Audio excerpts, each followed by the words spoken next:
Jason Bourne, John Wick, The Equalizer. When you start martial arts, you kind of have this perception that if you train long enough and hard enough, eventually you're going to be like one of those guys. Then you get to your 30s, your 40s, you're 19 with me, and your knees stop working. Or maybe it's your hips, or your back. Because of the way you train, then you realize that all that's just a attractive myth.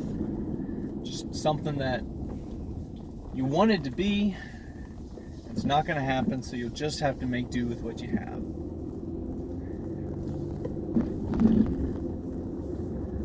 But does it have to be like that? Do we have to hit the glass ceiling of our bodies failing on us prematurely, or of our athleticism being the only thing that can get us a little bit better than the other guy, and even that's not all that much? Where MMA guys, their careers end at 30 and 40 when their jaws or their staminas or their knees or what have you stop lasting through all 3 or 5 rounds anymore. Why does there have to be a stopping point? Why does there have to be a wall, a roadblock, a barrier, a glass ceiling that says you can't get further? But you can look at these people from hundreds of years ago who did and say, wow, I want to be just like him. Well, you're not going to be just like him ever if your body gives out before his did.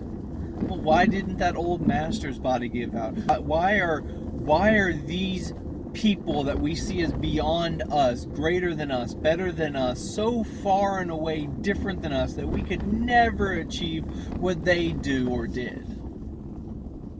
Why does it have to be that way? Why does that have to be the norm? I don't think it does. I don't think it does have to be the norm. You just have to find a way of training, or a place to train, or a person to train you, or a system or a style to train in.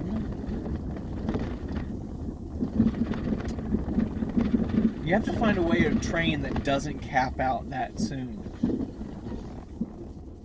You have to find a way to train that as you get older, the skills mature in you. And as they mature, you become better at them and better in them, and they make you better, not break you. I was 19 years old and I would fall. I would fall, not training, but at my work. I would do a shoulder roll and not be able to stand up because my knee had bent and it couldn't straighten. I was broken. I would never get to a place where I was dangerous because my training itself had stopped me. Does that sound like a familiar story?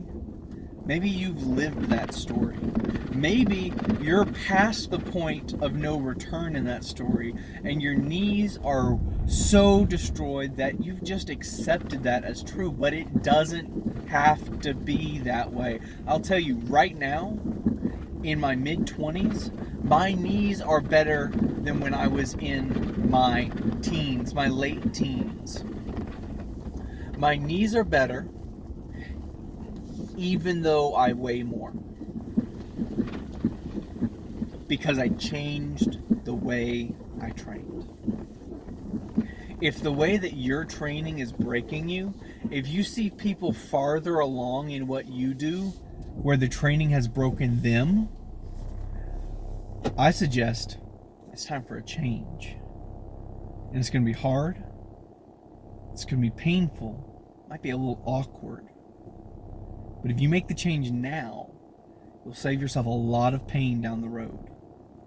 And if you do that, you might have a chance to break through that wall, to break through that ceiling, and to get the skills you really wanted when you first started. God bless you. I'm out.